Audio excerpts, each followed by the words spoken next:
আসসালামু আলাইকুম গাইস। এই যে আমি এখন জলপুই আচারের জন্য এই যে প্রসেস করতেছি, এই যে একটা একটা করে কেটে নিতেছি। আজকে আমি দুইভাবে দেবো জলপুইয়ের আচারগুলো। এই যে একটা দেবো পুরো আস্তা, আর একটা এই যে আমি এরকম করে কেটে কেটে না কেটে কেটে যে 3 ফাল্টি করে যে দেবো। এই যে এরকম করে দিতেছি। এই আচারটা দিতে অনেক ভালো লাগে। আপনারা কীভাবে দেন বলতে পারি না, আমার এরকম করে দিলে আচারটা ভালো লাগে, দেখতেও সুন্দর লাগে। এই যে সেম এই যে এরকম হবে। আবার আস্তা দিলেও সুন্দর লাগে। হ্যাঁ, আস্তাও দিব, এখান থেকে আস্তা এটাও দিব, এখান থেকে যে এরকম করে যে আমি দিতেছি জিনিসটা, না আমার তো ভালো লাগে এরকম করে দিতে। আপনারা চেষ্টা করবেন যে আপনারা ভালো মানের জলপাই পান, ওই জলপাইগুলো দিয়া একটু বড় সাইজের জলপাই নিতে চেষ্টা করি, তাহলে দেখতেও সুন্দর লাগে। যে আর ভালো মানের জলপাই। এই যে আমার জলপাইগুলো যে তখন দেখাইছি সকালে, যে এখন এই যে আমি ধুয়ে নিছি, এই যখন আমি সুন্দর করে প্রসেস করে যে আমি এই যে এখন সুন্দর করে কেটে নিতেছি, এক এক করে কেটে নিতেছি, দেখতেও জানি ভালো লাগে।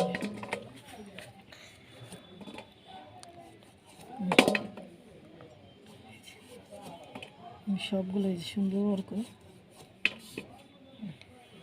আর আপনারা ভালো মানের জলপাই নেবেন যাতে ভালো থাকে আর আচারটাও ভালো হয়।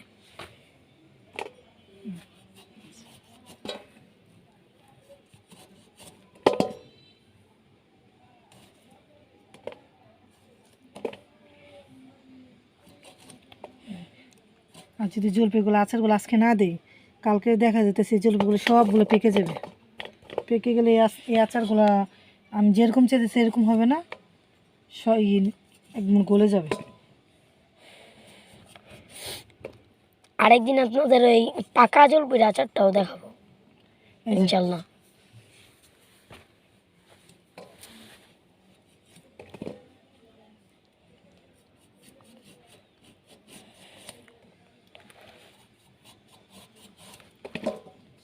এই যখন আমরা ওরা আস্তা দেবে যে এইভাবে, যে আমি সবসময় আস্তা জলপাইয়ের আচার দিলে এই যে এইভাবে, এই যে আস্তা, এই যে এরকম করে জলপাইয়ের আচার, এই যে এরকম করে সুন্দর করে আপনারা এই যে বটির আগা দিয়ে যে এমন করে কেচে কেচে নেবেন, তাহলে সব মশলাগুলো সুন্দর মতন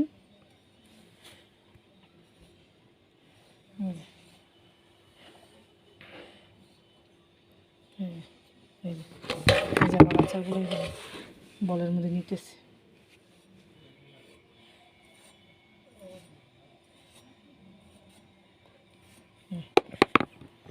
এইভাবে কেটে নিলে কি মশলাটা পুরোটা ভিতরে যায় আর দেখতেও ভালো লাগে, আবার স্বাদও লাগে।